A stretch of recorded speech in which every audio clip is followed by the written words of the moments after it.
La competencia que tienen que lograr hoy es sospechar rápidamente la posibilidad de una sepsis en pediatría, rápidamente. ¿Por qué?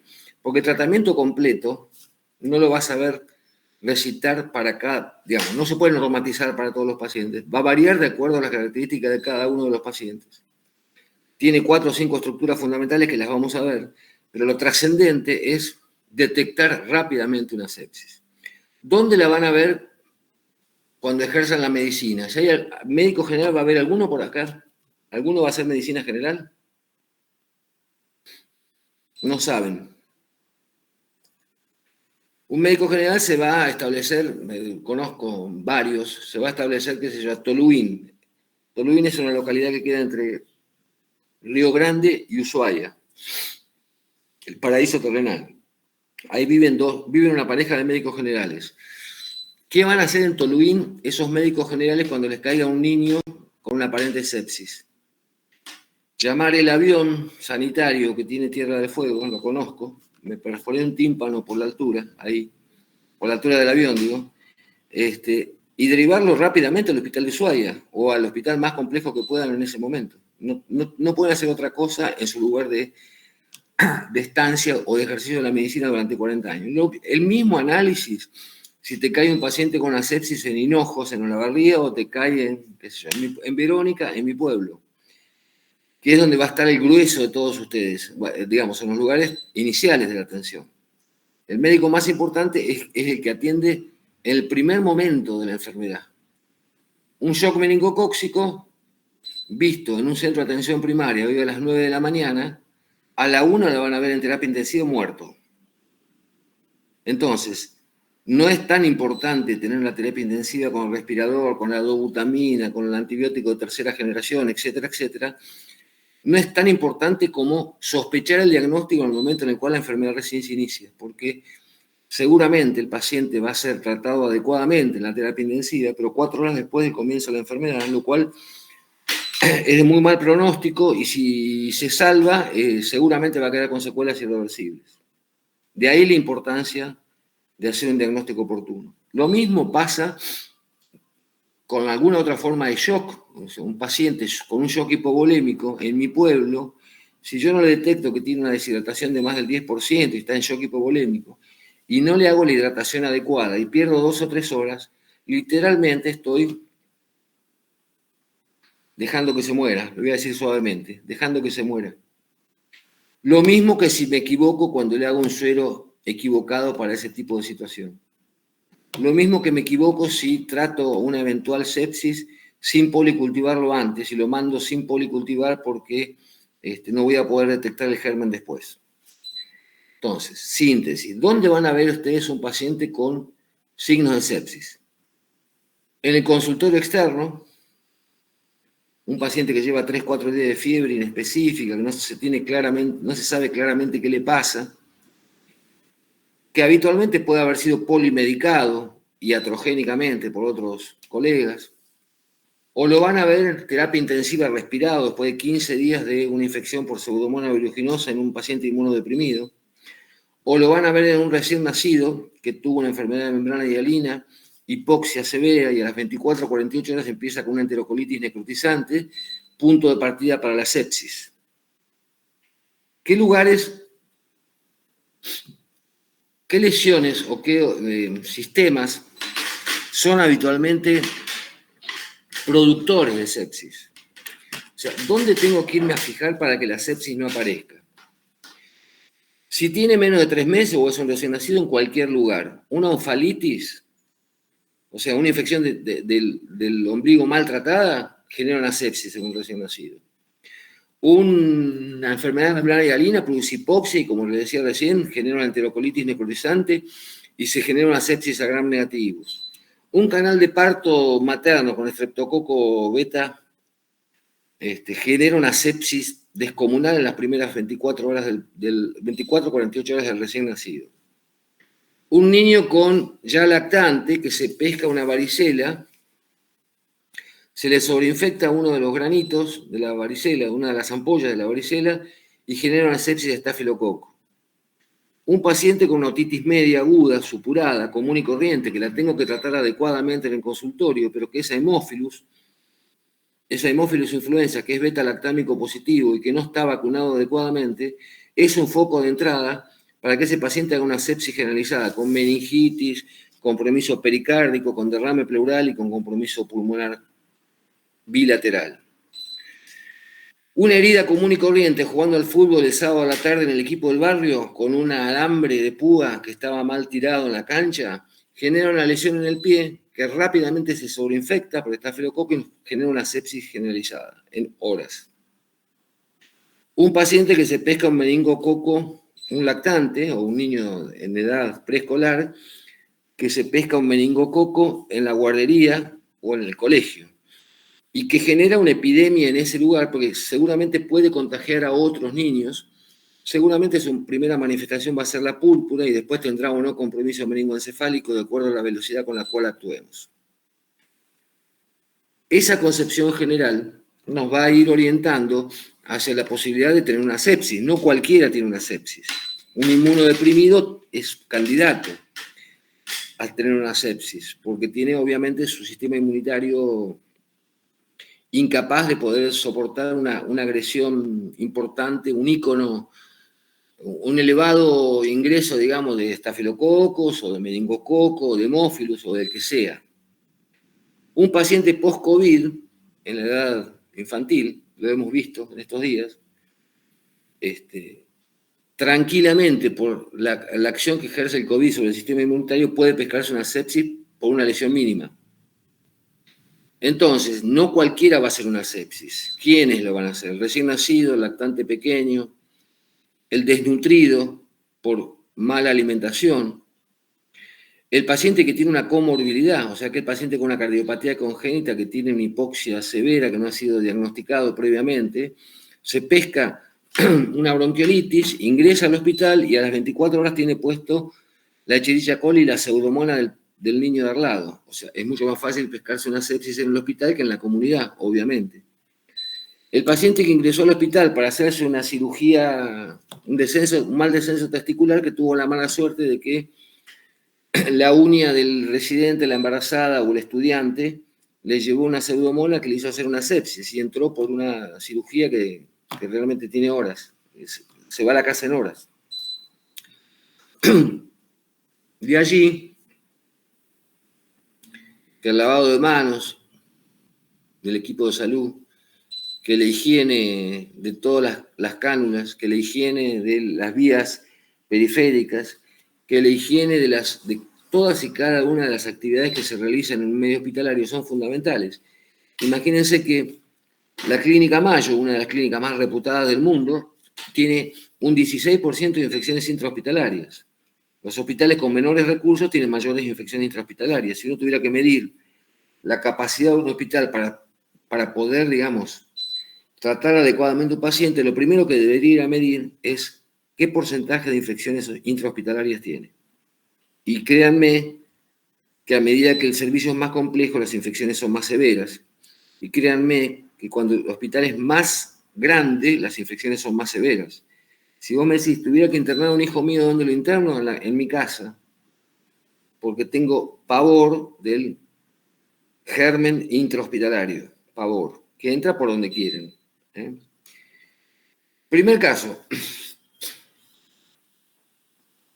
Esto no lo van a aprender hoy. Van a tener que ver 50 sepsis para darse cuenta de las cosas que vamos a charlar hoy. Pero les quiero decir, quédense tranquilos que si alguno hace la residencia de lo que sea, en pocos meses van a haber más de 50. Que les quiero decir, se ve, se ejercita.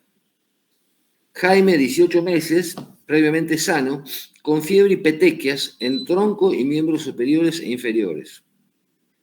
Tiene una frecuencia cardíaca de 188 por minuto, una tensión arterial de 70-40, relleno capilar de 5 segundos, tarda 5 segundos en volver el relleno capilar en las extremidades, en las manos. Tiene la piel fría, moteada como azul, y se lo nota confuso. Más claro, échale agua. Digo, este paciente tiene todos los elementos clínicos por eso les decía que es trascendente el examen físico y la anamnesis, como para pensar en una sepsis, ¿no? Pibe sano que aparece con petequias. Hace un rato estaba dando la clase a la gente de la barría también, a los chicos de la electiva, y vimos un shock meningocóxico. Estábamos hablando de afecciones dermatológicas, no sé si se los mostré a ustedes.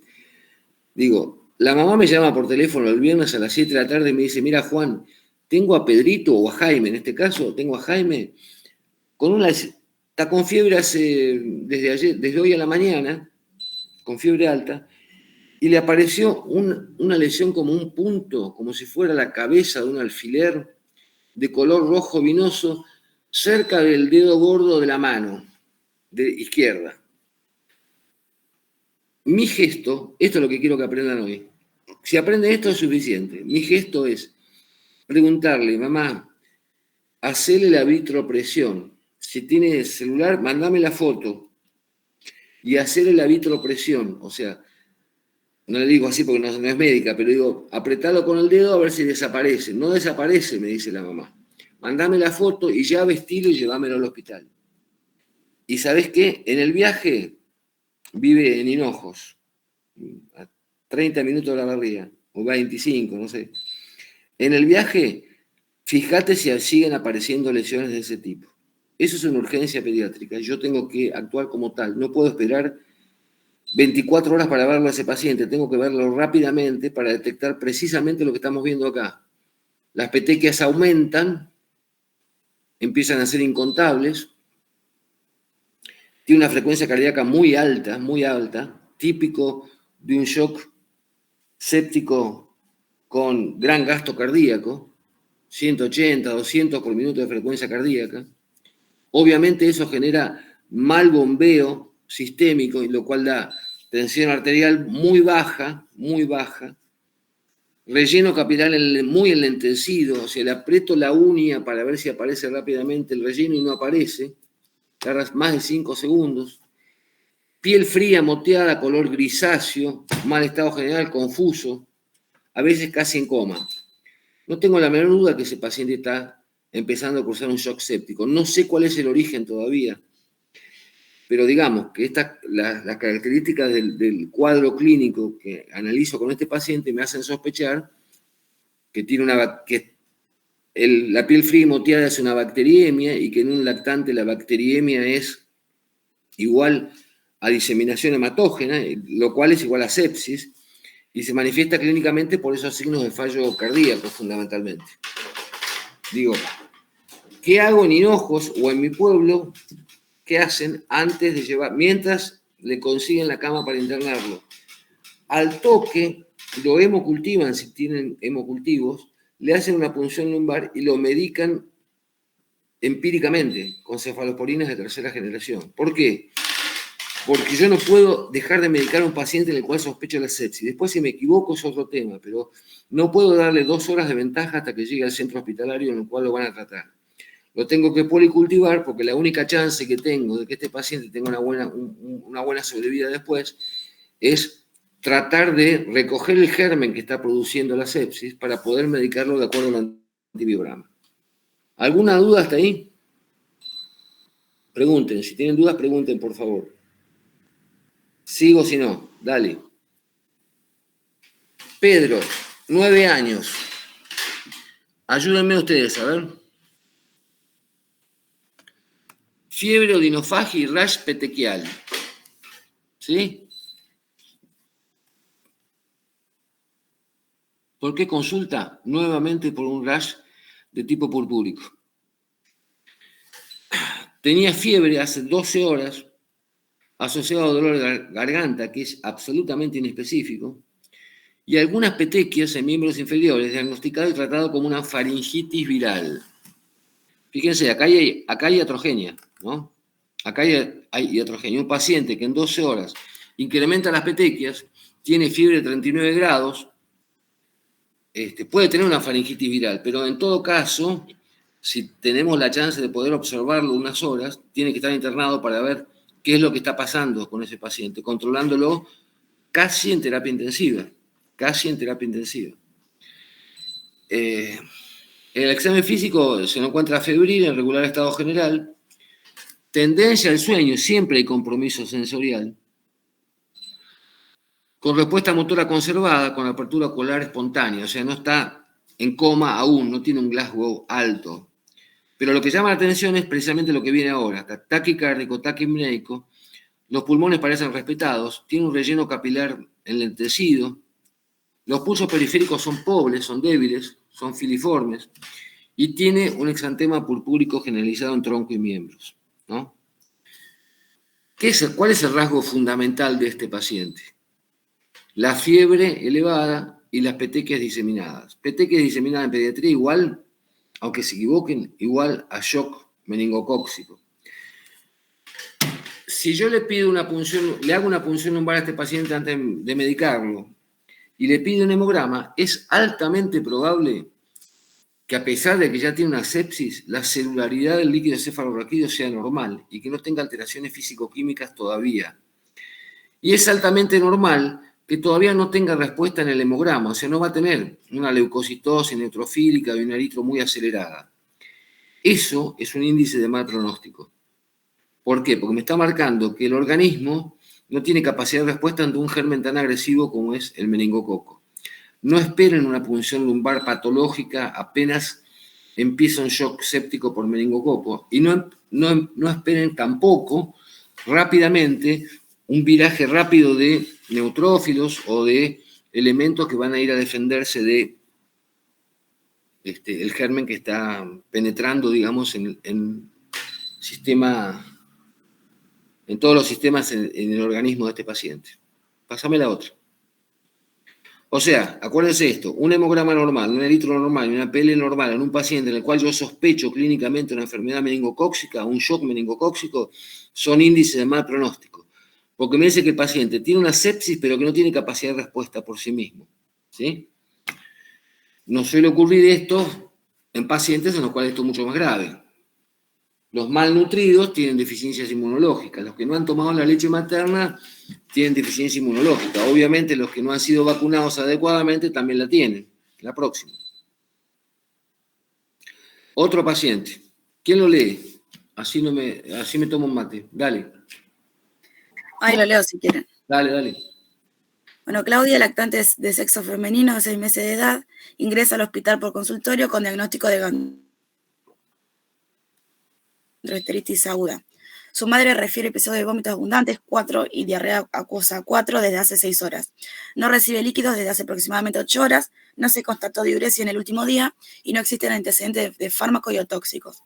Al examen físico está en grave estado general, afebril con distrofia leve, un peso de 5 kilos 100 miligramos, obnubilada, mala perfusión periférica, frecuencia cardíaca de 196, una respiratoria de 48, polipneica, en oftalmos 3 en 4, pliegues de 3 en 4, acrocianosis, cianosis periorificial, frialdad de extremidades, lengua seca, recibe sodio de 162, un potasio de 6,5, una urea de 1,30, glucemia de 2,20 gramos litros, un pH de 125 y un estado base de menos 16.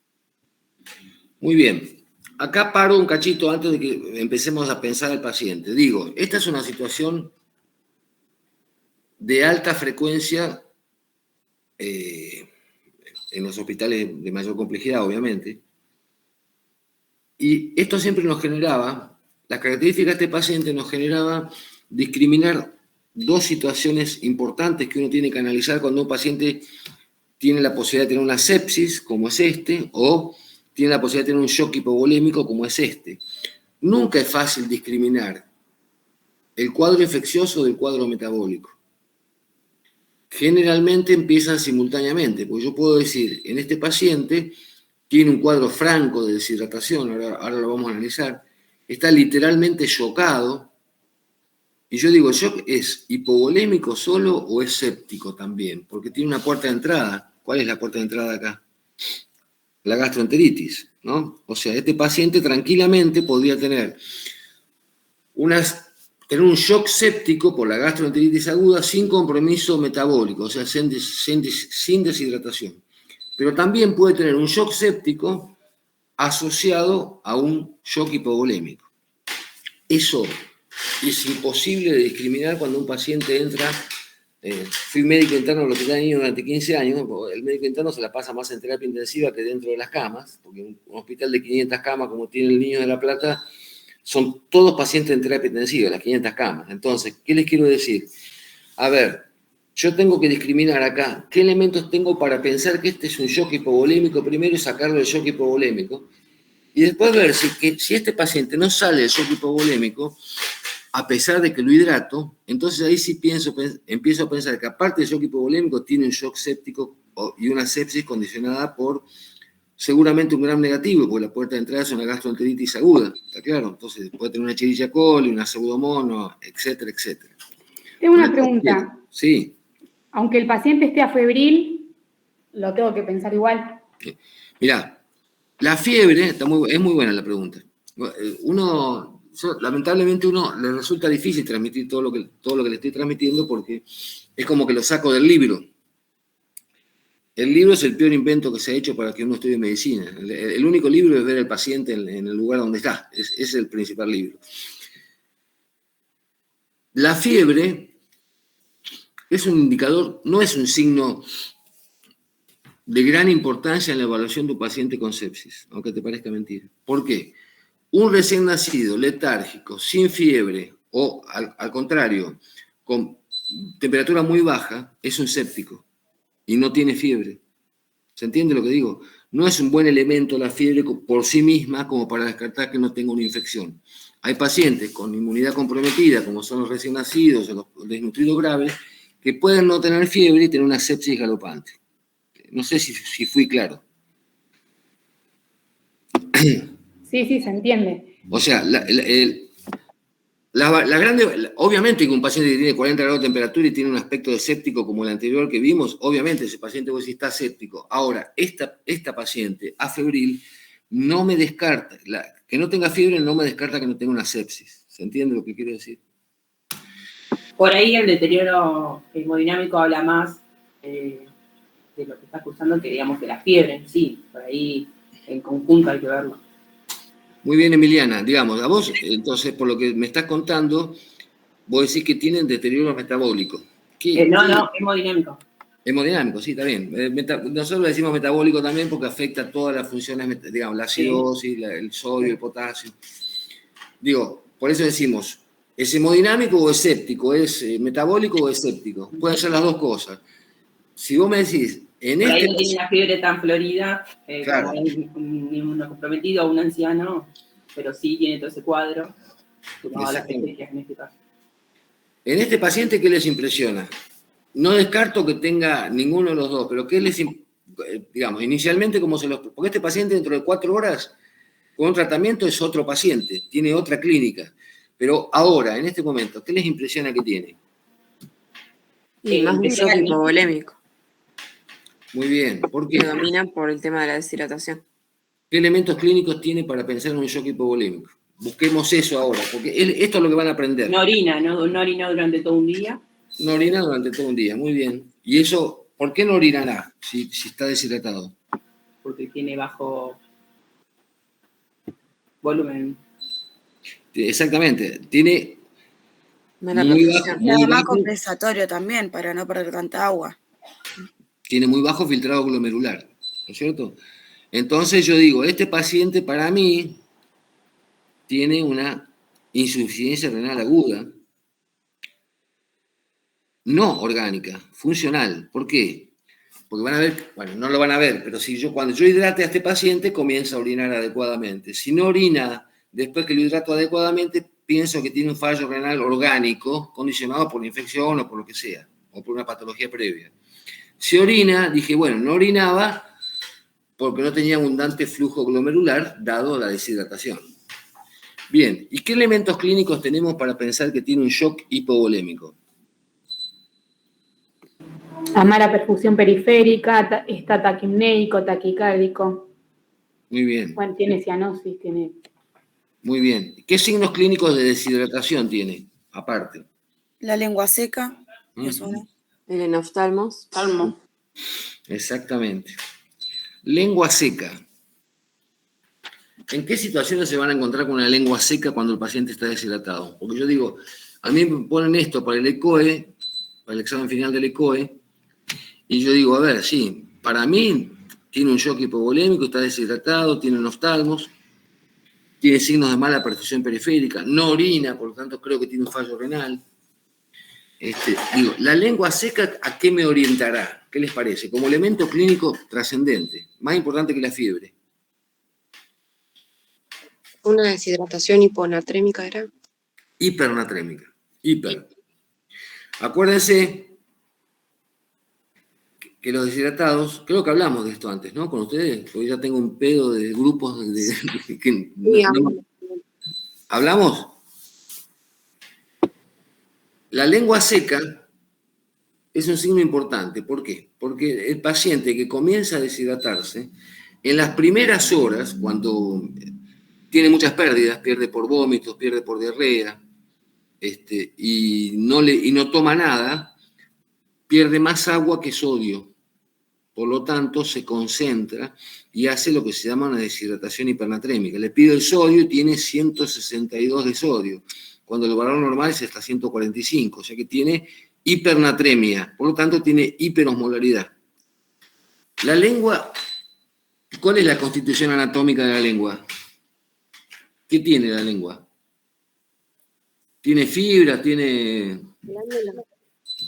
La lengua tiene fundamentalmente células.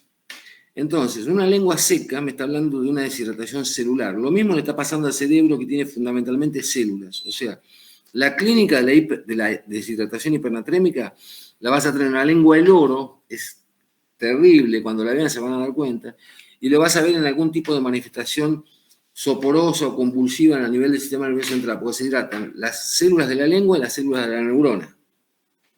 Lo que no hay que hacer acá es pasarle grandes volúmenes de líquido, porque ¿qué pasa? Rápidamente las células de las neuronas toman ese líquido por los osmoles de diógeno que tiene y hacen convulsiones.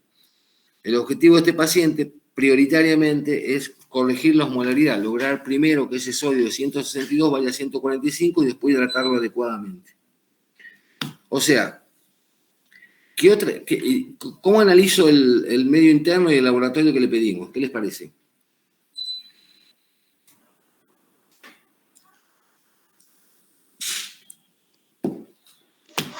Con la diuresis voy midiendo. Muy bien. ¿Qué tienen para decirme del sodio, potasio, la urea, la glucemia? ¿Cómo lo ven? ¿El exceso de bases? Está todo tirando elevado. Sí, el sodio, el Los iones. potasio, la urea también. Y tiene una acidosis también. Tiene una acidosis metabólica, Metabólica. ¿no es cierto? ¿Por qué será eso? ¿Porque está séptico? Tiene un fallo renal agudo, por lo tanto no elimina ácidos, primero. Tiene un fallo renal agudo, no tiene filtración glomerular. Segundo, tiene muy mala perfusión periférica, no le llega literalmente sangre a la periferia, no le llega oxígeno, por lo tanto está en lactacidosis, ¿no? Esa lactacidosis genera más acidosis aún. La acidosis genera por sí misma hipercalemia, está con el potasio muy elevado, está por encima del valor normal, sumado a que no lo elimina por vía renal porque no tiene orina, no tiene diuresis. Y el sodio está alto porque tiene una deshidratación aguda, preferentemente con pérdida de líquido, menos de sodio en las primeras horas. Entonces yo digo, este paciente tiene un shock hipovolémico por una deshidratación hipernatrémica. ¿Sí? Lo expando con solución fisiológica de cloruro de sodio y veo si empieza a orinar y veo si empieza a mejorar los parámetros de laboratorio, fundamentalmente la acidosis metabólica. En 24 horas debería tener una osmolaridad normal a expensa de que le baje el sodio. Si el paciente me empieza acá con fiebre elevada, con diarreas con sangre, moco, pus, con gran compromiso de sensorio, con persistencia de la taquicardia y taquipnea a pesar de la adecuada hidratación, bueno, entonces ahí sí pienso que tiene asociado al cuadro metabólico de deshidratación, tiene agregado un cuadro séptico. Obviamente que no espero que eso pase, porque este paciente requiere, por la velocidad de desarrollo, requiere ser policultivado, hago coprocultivos, hemocultivos, punción lumbar si sospecho que puede tener un compromiso neurológico, y lo medico empíricamente con un medicamento que englobe los gram negativos, porque el punto de partida no es la piel, en el cual pensaría en un estáfilo, no es el oído, en el cual pensaría en un hemófilus, sino que es el tubo digestivo, en el cual pienso entonces en un gram negativo. Este paciente se hidrató adecuadamente y no tenía una sepsis. Lo que hay que saber es que este paciente internado en un servicio de terapia intensiva requiere una canalización venosa central. ¿Por qué? Porque yo tengo que saber si después de expandirlo pienso en una deshidratación aguda con shock hipovolémico, si después de expandirlo el paciente no mejora y sigue shockado, vuelvo a repetir la expansión con solución fisiológica. Si no mejora, midiendo incluso la presión venosa central, considero que este paciente, aparte de la deshidratación, tiene un shock séptico coexistente que todavía no se ha manifestado clínicamente. ¿Se entendió lo que les dije? O sea, si persiste el shock, a pesar de la expansión con solución fisiológica, cuidado porque este paciente tiene una sepsis. Eso lo mido claramente con la presión venosa central. Obviamente requiero para eso un lugar de máxima complejidad para su internación, ¿no? Pasemos al otro. ¿Les quedó claro esto? ¿La diferencia entre uno y el otro? Sí, sí. Bueno, fíjense. No me acordaba que estaba esto, ¿no? Después lo leen. Después les queda el pavo y lo leen, pero ya más o menos se los dije. Fíjense, 2 horas después, luego de su tratamiento inicial, se encuentra en grave estado general, febril, frecuencia cardíaca 168 por minuto, respiratoria 40 por minuto, polimnia. Pero mejora la perfusión periférica. O sea que el paciente sigue con una deshidratación hipernatrémica, pero mejoró su estado de shock. O sea, no considero que este paciente tiene una sepsis. Creo que tiene un shock hipovolémico condicionado por una deshidratación aguda importante, le diría grave, y que como es hipernatrémica, afecta muchísimo más el cuadro metabólico, porque la hipernatremia afecta la insuficiencia renal, genera más acidosis, genera más hipercalemia. En la medida que yo corrija hídricamente esta situación, el paciente mejora, que es lo que le está contado ahí en letra, después se lo leen. Esto está en el libro igual, lo van a buscar en el libro si quieren. La próxima. ¿Quién lee este? Dale. Bueno, si quieren lo leo. Dale. Luciano, de 7 meses de edad, ingresa al servicio de guardia traído por sus padres por presentar cuadro de vía aérea superior, fiebre y poca actitud alimentaria de 4 días de evolución. Antecedentes, recién nacido a término. Pequeño para edad gestacional. Eso, esquema de vacunación. No, perdón. Recién nacido término, peso adecuado, edad gestacional. Bien. ¿Se entiende? Dale. Esquema de vacunación incompleto para la edad. Se registran 3 controles de salud. La madre es adolescente sin antecedentes familiares de importancia. El examen físico al ingreso da un paciente en regular estado general, febril, hemodinámicamente estable, palidez generalizada, lesión impetiginizada en cara. Tiene 38.7 grados de temperatura, la frecuencia respiratoria es 64, frecuencia cardíaca 170, satura 98%, creo que quiere decir con máscara. La TA 80-50, pesa 6 kilos 300. Te escucho, estoy calentando el agua, dale. Sí, estaba viendo ahí un... ¿Qué sería REAB? Regular entrada de aire bilateral. Bilateral. Bien, presenta regular entrada de aire bilateral, se auscultan rales gruesos bivasales y subcrepitantes a predominio derecho, tiraje sub e intercostal y se coloca máscara de reservorio. Taquicárdico, no impresiona soplo, los pulsos están presentes y relleno capilar de 2 segundos. El resto del examen físico sin particularidades.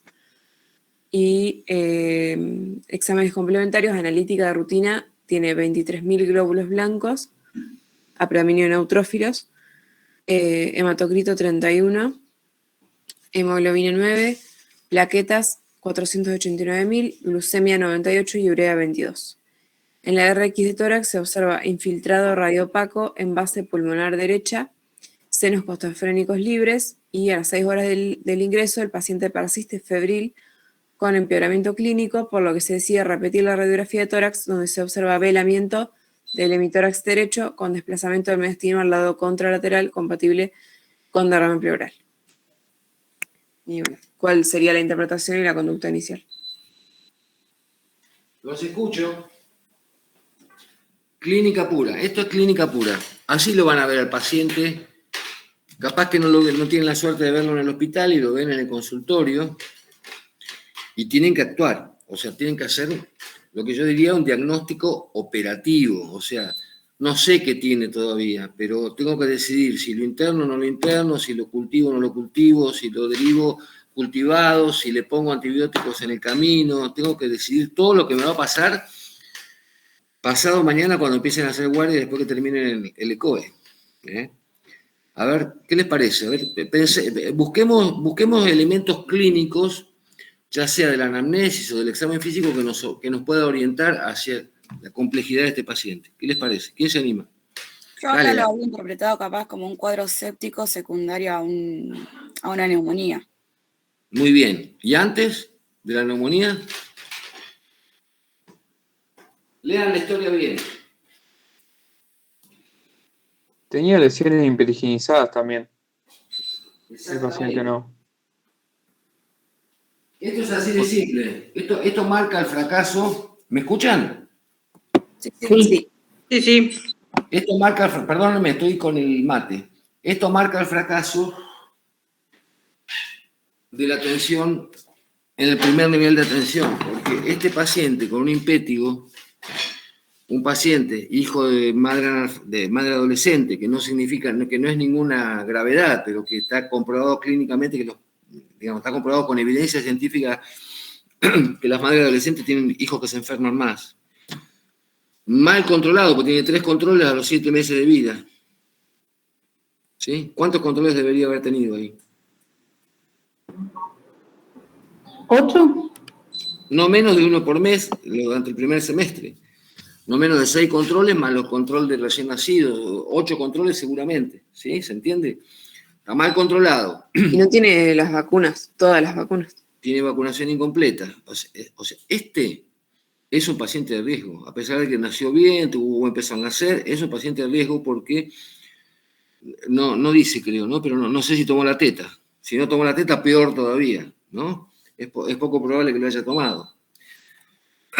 Acuérdense que los que toman la teta tienen 5 veces menos infecciones respiratorias que los que toman la teta. Y por otro lado, lleva varios días con un impétigo, como dijo muy bien Luis, ¿no? Lo dijiste vos, Luis.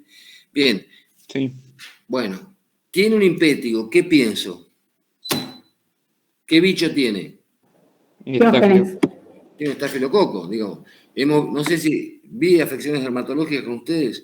O sea, el impétigo, los chicos pasan meses con el impétigo, pero un día se inmunodeprimen porque no comen, porque hay muchos pibes en la Argentina que tienen 2 comidas por día, y el estáfilo que vive ahí con ellos se hace hematógeno y genera esto. Entonces, el paciente tiene, como muy bien dijeron antes, tiene una supuración pleuropulmonar, un compromiso pulmonar, seguramente por estafilococo, pero también tiene un compromiso sistémico, tiene una sepsis a punto de partida de la piel, con una lesión impetiginizada que podría haber sido curada 3 meses antes.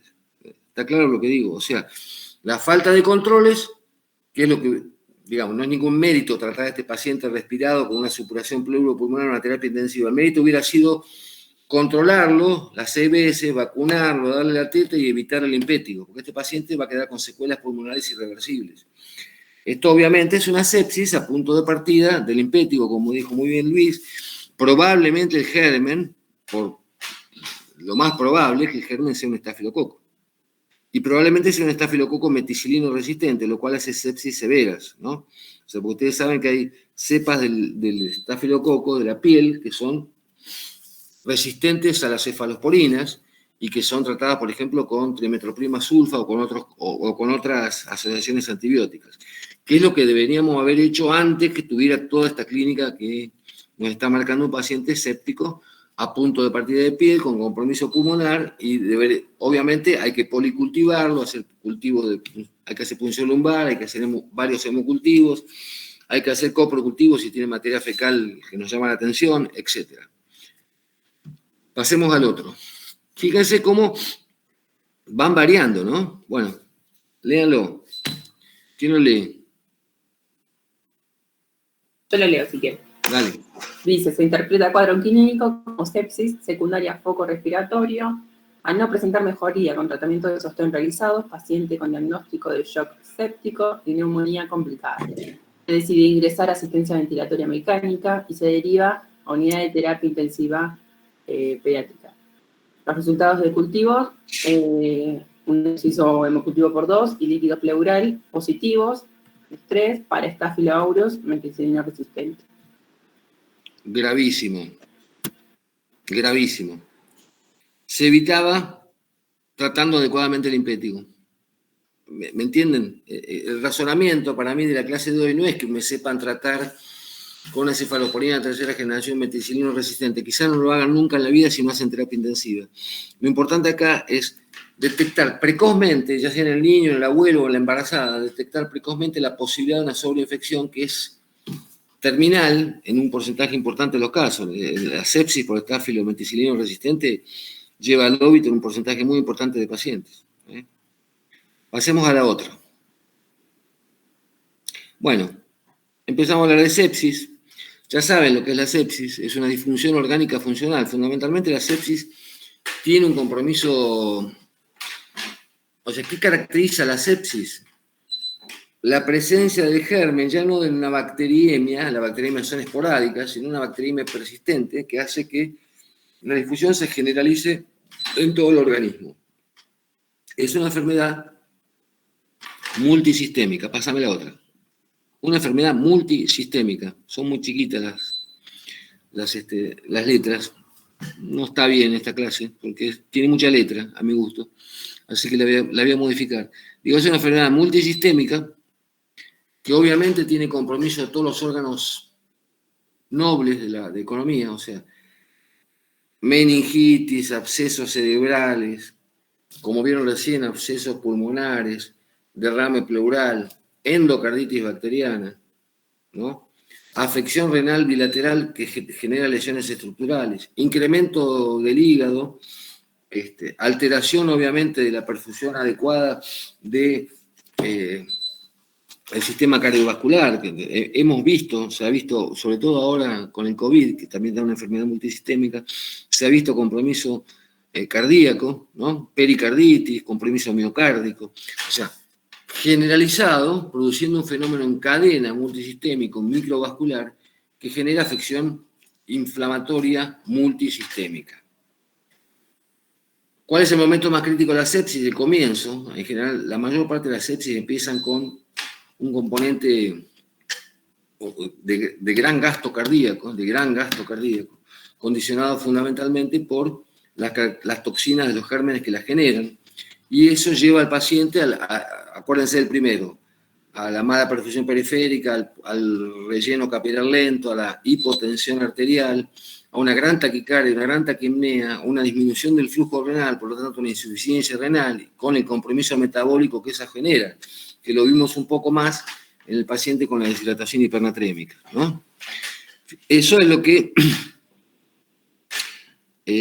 se caracteriza por, bueno, ya se los dije, ¿no? Fíjense que les dije todo sin mirar la diapo, pero les quiero decir, temperatura baja, fíjate, hoy me preguntaban si podía tener temperatura baja, menos de 36 o más de 38, local empate o visitante, la temperatura no decide nada, sí es importante la taquicardia extrema, la taquipnea extrema, la mala perfusión, y fíjense que puede tener leucocitosis o leucopenia, como vimos en el paciente, como les contaba en el paciente con el meningococo. O sea, que no tenga leucocitosis, que no tenga reactantes de fase aguda, no me descarto una sepsis. ¿Está claro lo que quiero decir?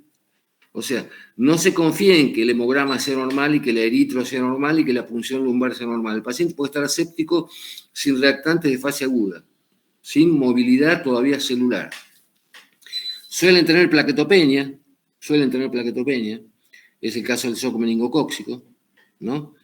Y bueno, las diferencias entre uno y otro son las que acaban de ver. La bacteriemia es cuando enganchamos un germen en el hemocultivo, la sepsis cuando se ha generalizado, cuando hay compromiso multisistémico, y el shock séptico obviamente es la forma de presentación habitualmente del cual salen un porcentaje de los pacientes y nos queda el tratamiento entonces, salido el shock séptico, nos queda el tratamiento 15, 20 días del paciente con infección que deberemos dominar con los antimicrobianos.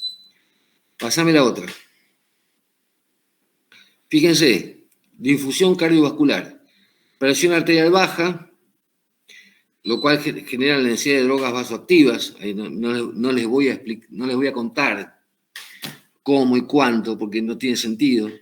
Pero sí importante, fíjense, por eso hoy hablábamos de eso cuando hablábamos de hipernatremia.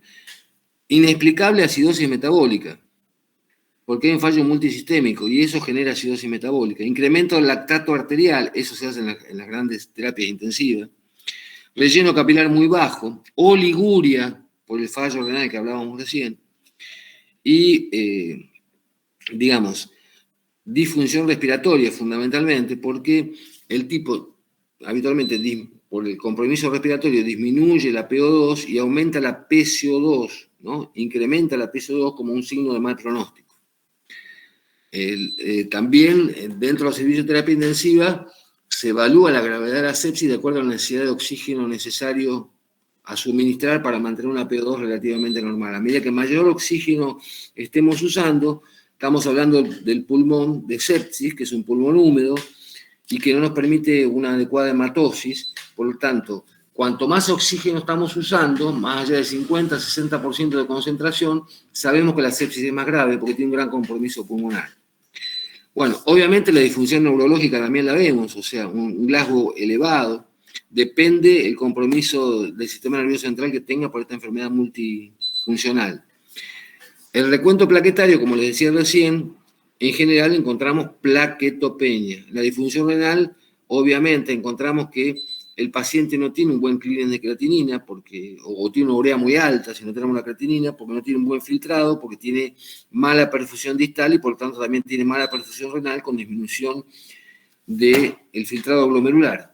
Si persiste el mal filtrado glomerular en el tiempo, la insuficiencia renal se transforma en orgánica por daño isquémico del riñón. ¿Se entiende?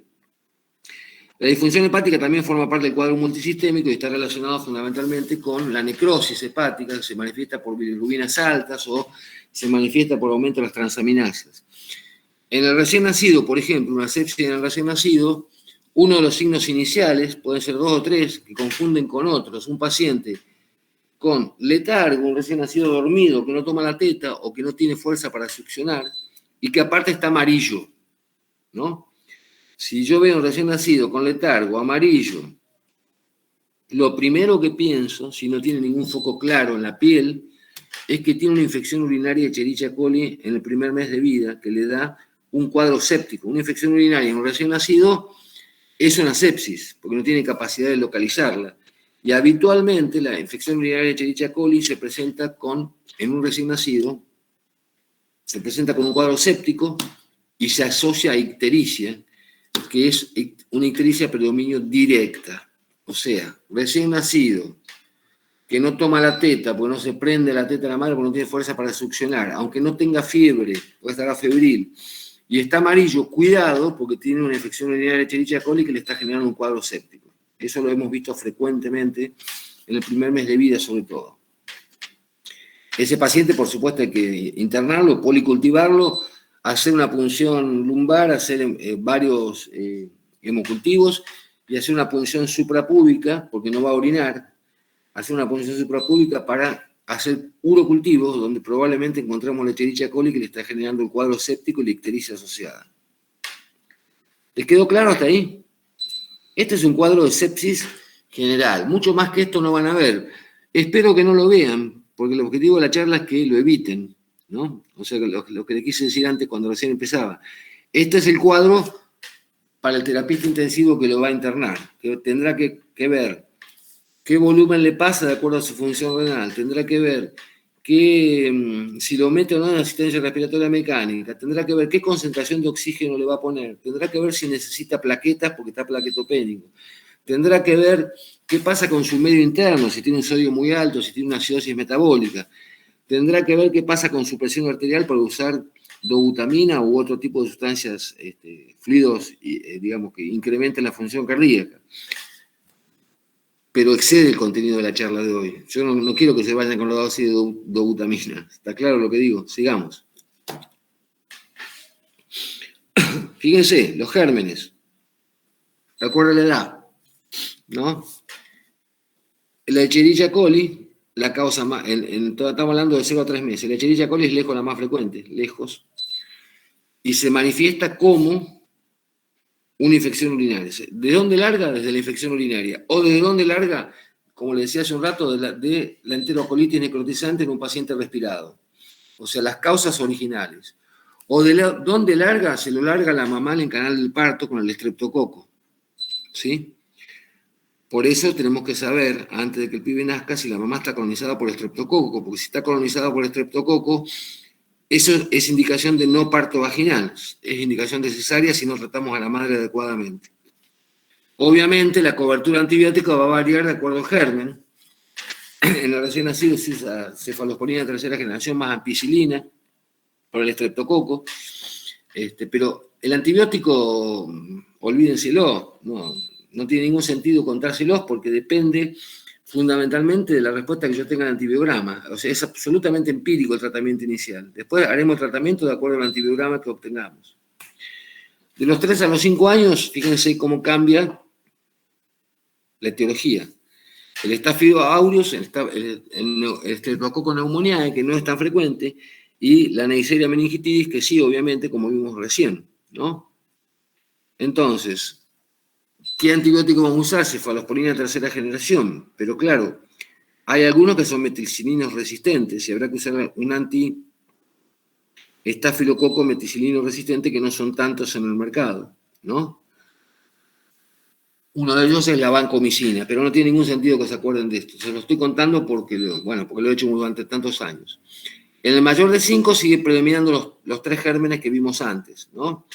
El Staphylococcus aureus a partir de las lesiones en piel, el Streptococcus pneumoniae a partir de las lesiones en vía aérea superior y en pulmón, obviamente, la neumonía, o la Neisseria meningitidis cuando tenemos el caso de una meningitis por meningococo.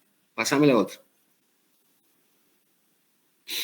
Fíjense, ya están en la terapia intensiva ahora. Se los digo para que lo sepan nada más, pero no porque le vaya a tomar esto en el ECOE, ¿no? Medir el nivel de lactato en sangre. El lactato en sangre en terapia intensiva es importante. Un lactato en sangre elevado o que empiece a elevarse me está marcando un peor pronóstico y un requerimiento mayor de oxígeno. Obviamente tomar hemocultivos para identificar la causa probable de la infección. Y lógicamente se deben tomar los hemocultivos antes de indicar el antibiótico. Porque si no, el hemocultivo, si lo medicamos sin hemocultivos previos o cultivo de punción lumbar, lo vamos a negativizar y nos perdemos una valiosa herramienta que es el antibiograma que nos va a guiar con el antibiótico adecuado para cada situación. Antibióticos de amplio espectro, los vieron recién, ¿no? Comenzar con líquidos por vía intravenosa, obviamente, estos pacientes no toman, tienen compromiso del sensorio, tienen que tener una vía central, habrá que cuidar la vía porque es un foco anexo de infección. Todo lo que le pongamos al paciente lleva gérmenes. O sea, le pusimos una cánula nasal, le pusimos una cánula endotraqueal, le pusimos una sonda nasogástrica, le pusimos una punción para que pase el líquido. Todo eso son fuentes externas de gérmenes con gérmenes intrahospitalarios. Fíjense que lo severo que es tratar a un paciente con una sepsis, porque a veces es peor remedio que la enfermedad. O sea, el paciente se cura de su sepsis original y se pesca por una cánula o por una máscara de oxígeno, se pesca un germen intrahospitalario. ¿Está claro lo que estoy diciendo? Vasopresores, no es el momento de enseñarle cuál de ellos, para elevar la tensión arterial, que es trascendente en el comienzo del shock, ¿no? O sea, no usar vasopresores si no tenés experiencia. Ergo, no usar vasopresores si no sos médico de terapia intensiva y estás acostumbrado a usarlos, porque hay una serie de requerimientos que no es el momento de que los aprendan, lo aprenderán cuando hagan la residencia de terapia intensiva en pediatría, no es el momento. Pásame la otra.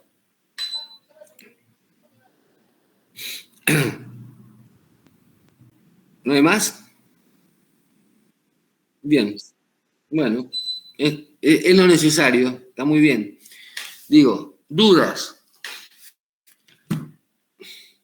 Tienen que saber las dosis de ninguna manera. Tienen que saber los antibióticos de tercera generación que vamos a usar para cada paciente de ninguna manera porque depende de la clínica. ¿Qué tienen que saber? Tienen que saber cuáles son los grupos de riesgo. Les hago un tips y después el que le interesa mucho lo lee del libro entero, son como 15 páginas. O lo ven del Power, que es un apunte.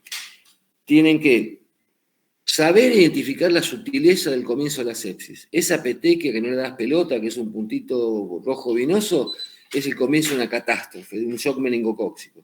Cuando llaman por teléfono con eso, dejá lo que estás haciendo y andá a ver al paciente porque se muere en horas. Tienen que ver el compromiso del sensorio. El compromiso del sensorio es importante en la sepsis. Siempre el paciente está como boleado. Si es un recién nacido que tomaba bardo en la teta, deja de succionar, está caído, cansado, está como tonto, dice la madre, está como caído.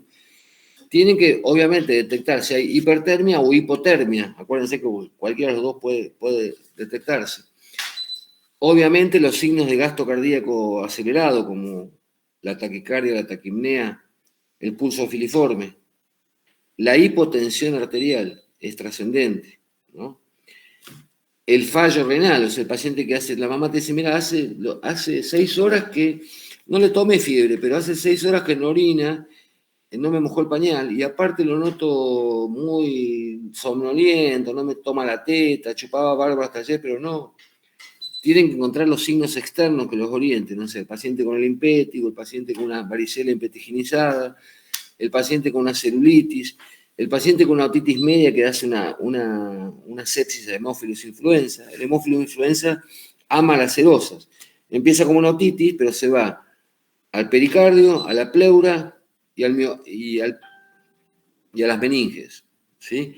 O sea, un paciente con hemófilus en el oído, se pescó una otitis media, que no está vacunado, que no tiene controles, cuidado porque te hace una sepsis de Haemophilus influenza. Tendrá que pensar la edad del paciente, obviamente. Cuanto más pequeño es, más riesgo de hacer sepsis tiene. ¿Por qué? Porque el ser humano nace con un hiato inmunológico, no tiene capacidad de generar sus propios anticuerpos hasta los 4 o 5 meses de vida que empiezan a ascender. Por lo tanto, lo único que tiene son los que la mamá le mandó por la placenta, que vienen bajando, y si no toma la teta, no tiene opsonina, macrófagos, neutrófilos, etc., y no se defiende los gérmenes habituales del árbol respiratorio y del tubo digestivo. Tendrá que pensar, como decíamos recién, en el recién nacido que empieza letárgico, que no succiona y que se pone amarillo y que orina feo. Cuidado porque tiene infección urinaria Escherichia coli. Tendrán que pensar en el pibe que lo ingresaron para hacerle, qué sé yo, una amigdalectomía y se pescó la infección dentro del lugar de la cirugía. Guarda porque se tiene un bicho intrahospitalario. ¿Dudas? Yo tengo una duda. Dale.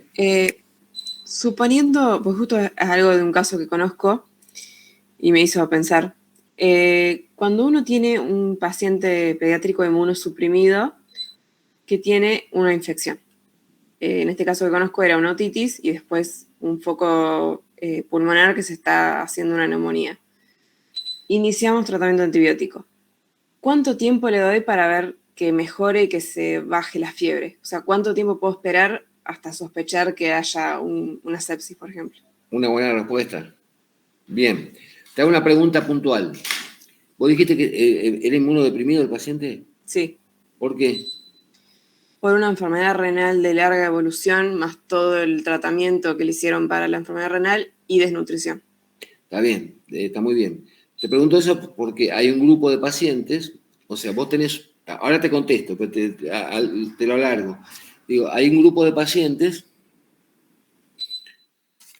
la frecuencia es 1 en 500, no es tan poca. O sea, el paciente que empieza con una otitis, le curas la otitis. 3 semanas después tiene otra otitis, le curas la otitis. Después tiene una neumonía, le curas la neumonía. Cuidado, porque el paciente que hace infecciones recurrentes tiene algún defecto congénito de la inmunidad.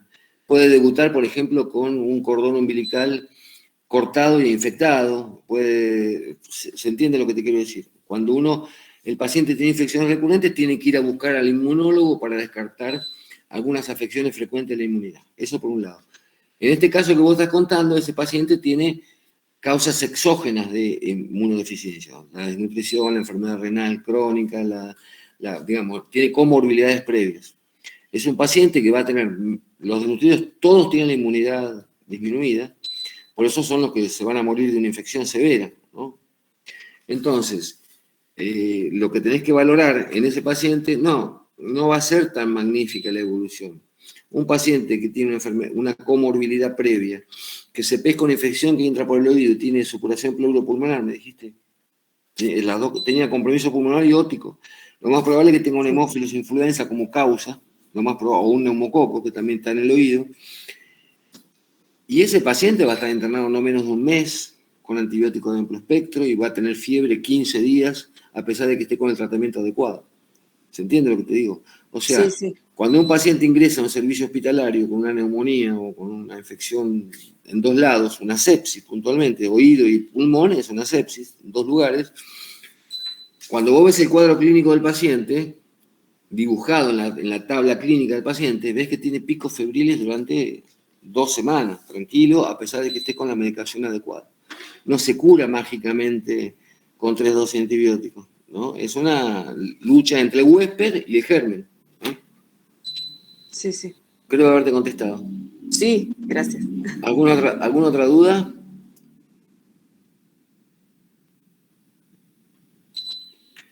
Bueno, fui demasiado claro o demasiado plomo, entonces. Escúchenme, ¿qué quieren? La próxima me habían puesto con qué seguíamos, ¿no? No me acuerdo qué era. Fíjense. En el grupo de WhatsApp había mucho de la lista.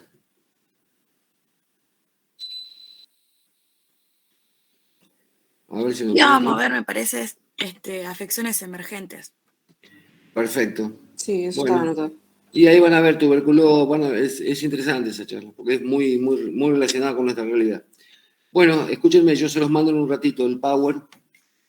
Y nos vemos el lunes 20.